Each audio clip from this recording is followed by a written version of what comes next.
அல்ஹம்துலில்லாஹ் அல்ஹம்துலில்லாஹ் அல்ஹம்துலில்லாஹ் அல்லாஹ்வுக்கே எல்லா புகழும். அல்லாஹ் நமக்கு சாப்பிட்றதுக்கு உணவை கொடுத்தானா அல்லாஹ்வுக்கே எல்லா புகழும். நம்ம உடலை மறைப்பதற்கு அல்லாஹ் நமக்கு ஆடையை கொடுத்துருக்கானா அல்லாஹ்வுக்கே எல்லா புகழும். நம்ம நிம்மதியாக படுத்து தூங்குறதுக்காக நமக்கு ஒரு வீட்டை கொடுத்துருக்கானா அல்லாஹ்வுக்கே எல்லா புகழும். நமக்கு பார்வையை கொடுத்துருக்கானா அல்லாஹ்வுக்கே எல்லா புகழும். நமக்கு பேச்சை கொடுத்துருக்கானா அல்லாஹ்வுக்கே எல்லா புகழும். நமக்கு அறிவு கொடுத்துருக்கானா அல்லாஹ்வுக்கே எல்லா புகழும். இப்படி எல்லா விஷயத்தையும் நினச்சி அல்லாஹ்வுக்கு நம்ம நன்றி செலுத்துறது, அல்லாஹ்வை நம்ம புகழ்றதுக்கு நமக்கு டைமே இல்லை. ஒரு மனுஷன் நடந்து போயிட்டுருக்காங்க. அப்போது அவர் 100 ரூபா கீழே விட்டுட்டார்.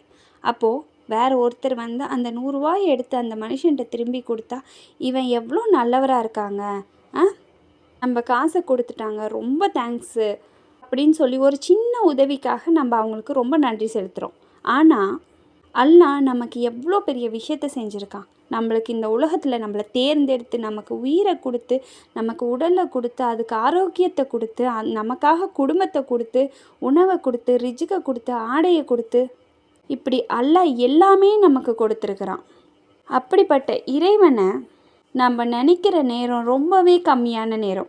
இப்போ இருக்கிற காலகட்டத்தில் நீங்கள் பார்த்தீங்கன்னா, உணவுக்காக சம்பாதிக்கணுங்கிறத மறந்து இந்த உலகத்தில் நிரந்தரமாக இருப்போங்கிற எண்ணம் ஜாஸ்தியாக தோணி, அதுக்காக சொத்தை சேர்க்குறோங்கிற நட்பாசை ஜாஸ்தியாகி அதுக்காக சம்பாதிக்கிற மனுஷங்க தான் இங்கே நிறையா பேர் இருக்கோம். என்னோட சகோதரர் சகோதரிகளே, நீங்கள் நினச்சி பாருங்கள், நமக்கு இப்போது 20ஓ 30ஓ வயசு. அல்லாஹ் நமக்கு எவ்வளோ ஆயுசு வச்சிருப்பான்னு தெரில. மிஞ்சி போனால் 40 வருஷமோ 50 வருஷமோ நம்ம உயிரோடு இருப்போன்னு வச்சுக்கலாம். இப்போ யாருக்கு மரணம் வருங்கிறது அது அல்லாஹ்வுக்கு மட்டும்தான் தெரியும். ஆனால் மரணங்கிறத நம்ம எப்போதுமே அடைஞ்சே தீருவோம்.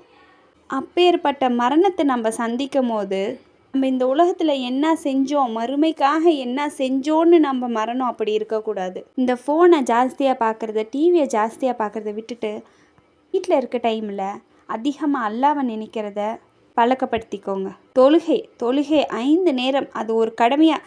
சாப்பிட்றது எப்படி நமக்கு கடமையாக நம்ம பின்பற்றுறோமோ, இந்த நேரத்துக்கு சாப்பிட்டே தான் ஆகணும் அப்படிங்கிறத, இந்த நேரத்துக்கு தொழுதே தான் ஆகணுங்கிறத நம்ம மனசில் உறுதியாக வச்சுக்கணும். எப்போவுமே தஸ்பி ஓதிக்கிட்டே இருக்கணும். நம்ம உறங்குற நேரமும் நம்ம நாவில் தஸ்பி ஓதிட்டே இருக்கிற மாதிரி நம்ம நடைமுறையை கொண்டு வரணும்.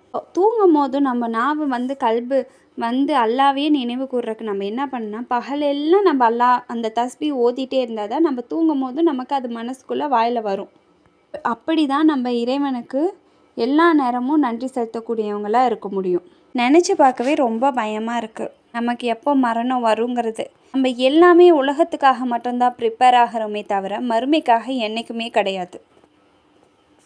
உங்களுக்கு தெரிஞ்ச 4 நல்ல விஷயத்தை எத்தி வைங்க.